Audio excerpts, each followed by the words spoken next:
Hello, नमस्ते। आपका स्वागत है आज के रीडिंग में। आज के रीडिंग में 7 ऑफ स्वॉर्ड आया है एज अ बेस एनर्जी। ये दिखाता है कि ये जो पूरी जो सिचुएशन है, इसमें कहीं ना कहीं कुछ चीज़ें छुपाना या उसे नज़रअंदाज करना या अकेले ही सब संभालने की आदत रहना।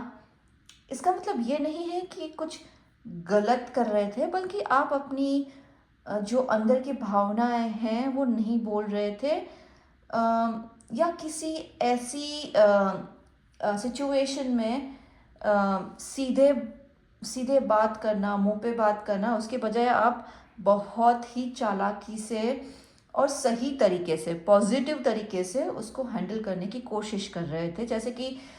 जैसे होता है ना कभी कभी कि कुछ ऐसे रिलेशनशिप में कुछ ऐसी बातें हम लोग नहीं बोलते हैं, क्योंकि इसके लिए नहीं बोल रहे, क्योंकि वो उसकी वजह से, उसके बोलने से जो संबंध होते हैं उसमें खटाश आ जाती है या मतभेद हो जाते हैं। कुछ बातें ना बोलने से अगर चल रहा है ठीक से, तो वही बेहतर है कि उसे छुपाए रखना। या फिर कभी हम लोग करते हैं ना कि जॉब में भी कभी कभी हम लोग सब रिवील नहीं करते हैं, अपने जो बेस्ट फ्रेंड होते हैं या कलीग्स होते हैं, साथ में काम करते हैं, उन्हें हम नहीं बताते हैं कि आपका प्रमोशन में नाम आ रहा है या फिर आप कुछ करने वाले हैं।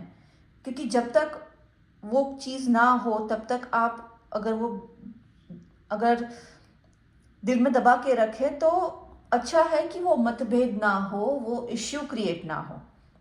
आपकी जो पास्ट एनर्जी है वो दिखा रही है कि आप काफ़ी मेहनत और लगन से आगे बढ़कर कुछ अच्छा किया है आपने। बहुत ही समझदारी से फैसले लिए आपने, अपनी दायरे में रहकर एक ऐसी स्थिति बनाई जो आप इमोशनली ही नहीं, जैसे इमोशनली बहुत ही आपको संतुष्ट कारक रही है, जैसे कि अच्छी जॉब मिलना या संबंधों में अच्छे सेटल होना या फिर फैमिली में खुशियां आना। लेकिन अंदर ही अंदर कुछ बातें ऐसी थी जो आपने अपने अपने जज्बातों को खुलने नहीं दिया, जिससे एक छोटा इम्बैलेंस बना रहा। आपकी जो प्रेजेंट एनर्जी दिखा रही है कि आपके सामने एक एक बहुत ही मजबूत और प्रैक्टिकल नई शुरुआत आ रही है। ये कोई रियल मौका हो सकता है, जैसे कि कोई जॉब, बिजनेस या फिर कोई ऐसे रिलेशनशिप में इसमें इमोशंस और स्टेबिलिटी, इमोशनल और स्टेबिलिटी। जैसे आपको ऐसी जॉब मिल सकती है जो अच्छी सैलरी भी दे और आपको आपकी पसंद की भी हो, या कोई ऐसा पार्टनर मिले जो इमोशनली भी जेन्युइन हो और फ्यूचर के लिए भी सीरियस हो। आपकी जो फ्यूचर एनर्जी दिखा रही है कि आगे आपको बैलेंस बनाना बहुत ज़रूरी है। आपको अपने टाइम, पैसे और एनर्जी को सही तरीके से मैनेज करना होगा। दिखा रहा है कि आपको लेन देन बराबर होना चाहिए, मतलब आप हमेशा ही देने वाले ना बने, बल्कि सामने वाले से भी एफर्ट्स की उम्मीद रखे और करवाए। और फिर दिखा रहा है कि आपके पास अब ये स्किल्स हैं अपनी लाइफ को सही तरीके से करने की, कि बस आप सही तरीके से, समझदारी से आप चलते रहिए। सिर्फ दिल से फैसला मत कीजिए, बहुत ही चालाकी से दिमाग लगाकर आगे बढ़िए। मतलब कि आप मान लो कि पहले एक रिलेशनशिप में थे जो बाहर से परफेक्ट लग रहा था, लेकिन आप अपनी असली फीलिंग्स नहीं बोल रहे थे।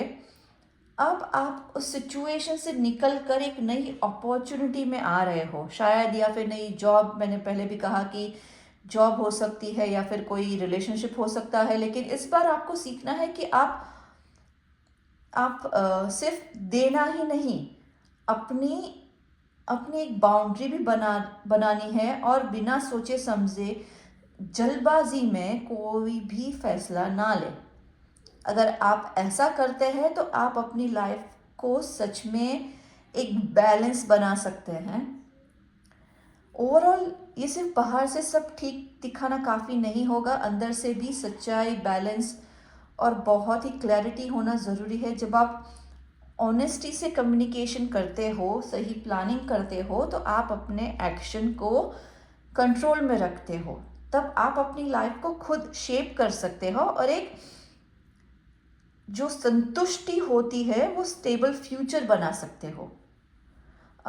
मैंने आपके लिए आज रेमेडी कार्ड्स भी निकाले हैं, तो देखते हैं रेमेडी। आज के रेमेडी कार्ड्स में वाकई काफ़ी सारे कार्ड्स रिपीट हुए हैं। चैरियट के साथ चैरियट आया है, 10 ऑफ कप्स के साथ 3 ऑफ कप्स आया है, 6 ऑफ पेंटिकल्स 2 बार आया है, किंग ऑफ पेंटिकल्स के साथ एम्परर आया है। सो बहुत सारे अच्छे अच्छे कार्ड्स हैं, बेहतरीन कार्ड्स है। एक ऐसी ये जो एक मिला जुलकर एक स्टेबल और सक्सेसफुल लग रहा है, लेकिन अंदर से मैंने पहले भी कहा है कि अवॉइडेंस या इम्बैलेंस और कुछ अनकही बातें चल रही थी जिन्हें अब फेस करना ज़रूरी हो गया है, ताकि आप अपनी लाइफ में आगे बढ़ सको, मेंटली, फिजिकली, इमोशनली, सभी तरीके से। क्योंकि जो बेस एनर्जी है 7 ऑफ स्वॉर्ड की, वो दिखा रही है कि कहीं ना कहीं आप खुद को रोक रहे थे। जैसे मैंने पहले अभी कहा, इमोशनली, मेंटली, या फिर कोई कोई ऐसी सिचुएशन को स्मार्ट तरीके से हैंडल करने के लिए पूरी सच्चाई सामने नहीं ला रहे थे, क्योंकि खुलकर बोलना या कोई ऐसी चीज़ें कहना रिस्की लगता था। आपकी जो पास्ट एनर्जी में आपने प्रोग्रेस और खुशी देखी है, आपकी मेहनत रंग लाई है, काफ़ी सारी आपने अच्छी चीज़ें अचीव की है, लोगों के साथ सेलिब्रेट किया है। एक एक अच्छा रिलेशनशिप बनाना, जॉब में सक्सेस पाना, या लाइफ में कोई बड़ा गोल हासिल करना, जहाँ सब कुछ परफेक्ट लगता था, लेकिन उस समय भी आपने बातें दिल में रखी, अपनी ज़रूरतों को इग्नोर किया या कुछ सच्चाई को अवॉइड किया ताकि सब ठीक चलता रहे। आपकी जो प्रेजेंट में वही इम्बैलेंस सामने आ रहा है। आप शायद ज़्यादा सोच रहे हो और उतना वापस नहीं मिल रहा है, चाहे रिलेशनशिप में हो या इमोशनल एफर्ट्स या फिर जॉब में हो। इससे स्ट्रेस, ओवर थिंकिंग, एंग्जाइटी बढ़ रही है, ताकि यहाँ तक कि बर्नआउट भी फील हो सकता है। लेकिन इसके साथ साथ एक अच्छा मौका भी सामने आ रहा है, जैसे नई जॉब, स्टेबल रिलेशनशिप या कुछ लॉन्ग टर्म बनाने का चांस। एक ऐसा मौका जो सही तरीके से अपना एक सेल्फ रिस्पेक्ट और डिसिप्लिन दिखाना होगा, अपनी हद बनानी होगी, मतलब अपनी बाउंड्रीज बनानी होगी, अपने हक की बात करनी होगी और चुपचाप सहन करने के बजाय सिचुएशन को कंट्रोल में लेना होगा। आपकी जो फ्यूचर एनर्जी है वो बहुत तेज़ी से आगे बढ़ रही है। आपको कोई नई अपॉर्चुनिटी, आइडिया या पर्सन एक्साइट करेगा और आप जल्दी एक्शन लेना चाहोगे, लेकिन यहाँ वही लेसन दोबारा आएगा। हर चीज़ उतनी क्लियर नहीं होती जितनी दिखाई देती है, और बिना पूरी सच्चाई के जल्दबाजी में डिसीजन लेना आपको फिर से पुराने पैटर्न में डाल सकता है। मान लो कि आप एक ऐसे रिलेशनशिप में थे जो बाहर से बहुत अच्छा दिखता था, लेकिन आप अपनी रियल लाइफ की फीलिंग्स नहीं बता रहे थे। वही हो रहा है बार बार, और मैं वही बोल रही हूँ क्योंकि कुछ ना कुछ ऐसी बातें हैं जो मन में दबाकर जो फीलिंग्स नहीं बाहर आई है, सिचुएशन से थक गए हो, स्ट्रेस में हो क्योंकि आप ज़्यादा एफर्ट्स दे रहे थे।